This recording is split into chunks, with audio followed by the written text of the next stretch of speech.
समझा था। हल्का सा 2 मिनट का रिवीजन करते हैं कि जब कभी बेटा एग्जैक्ट वैल्यू ना निकल पा रही हो, लाइट बहुत ज्यादा है बेटा, एक सेकंड ना, मैंने गलती से लाइट एग्जैक्ट वैल्यू ना निकल पा रही हो तो हम क्या करते हैं, अप्रॉक्स वैल्यू निकालने की कोशिश करते हैं इन द बेटा। जब हमें किसी पॉइंट पर एग्जैक्ट वैल्यू ना निकल पा रही हो तो हम क्या करते हैं, अप्रॉक्स वैल्यू निकालने की कोशिश करते हैं इन the neighbourhood of that point.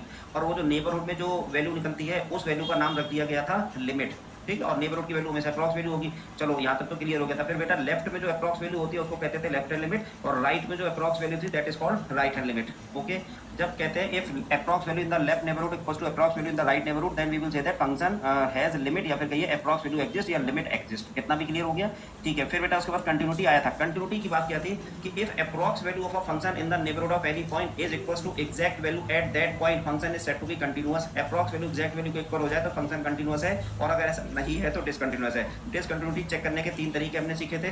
कौन कौन से, या तो आपका क्या कह रहे थे, exact value does not exist, या approx value does not exist, या both exist but not equal, then we will say that function is discontinuous. उसके बाद बेटा कुछ क्वेश्चंस वगैरह करे थे। फिर डिफरेंशिएबिलिटी पे आ गए थे। डिफरेंशिएबिलिटी का ज्योमेट्रिकल सिग्निफिकेंस क्या होता था कि it represent the slope of tangent at any point. जिस पॉइंट पे डेरिवेटिव निकाल रहे हैं उस पॉइंट पे टेंजेंट के स्लोप को डेरिवेटिव कहा जाता है। चलो, टेंजेंट का स्लोप होता है tan थीटा, जिसकी वैल्यू बेटा dy बाय dx के इक्वल आती है, ये समझा दिया था। बाद में इसका फॉर्मूला देखा मैथमेटिकली तो पता चला कि fx is said to be a differentiable at a if limit x tending to a fx minus fa upon x minus a exist. बेटा इस तरह की लिमिट एग्जिस्ट कर जाती थी तो कहते थे कि डेरिवेटिव है। इसकी लेफ्ट हैंड लिमिट निकालोगे तो LSD, राइट हैंड लिमिट निकालोगे तो RSD। फिर मैंने उसका शॉर्टकट सिखा दिया था। शॉर्टकट सीखने के बाद आप जान गए थे LSD RSD शॉर्टकट में कैसे करते हैं, उससे रिलेटेड क्वेश्चन भी कर लिए थे। बेटा अब आज का टॉपिक हमारा है टेलर एंड मैकलॉरिन सीरीज।